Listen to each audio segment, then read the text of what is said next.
অনির্বাণ কথা। শ্রীমৎ অনির্বাণজি বলছেন, একটা সোজা কথা তোমায় বলি, উপনিষদের আলটিমেট রিয়েলিটি হল ব্রহ্ম।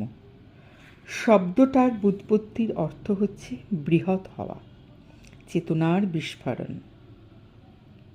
ওটা কিসে হয়? উপনিষদের ঋষিদের হতো আকাশকে দেখে, আকাশ ভরা আলোকে দেখে, সর্বজীবে প্রাণের প্রবাহকে দেখে।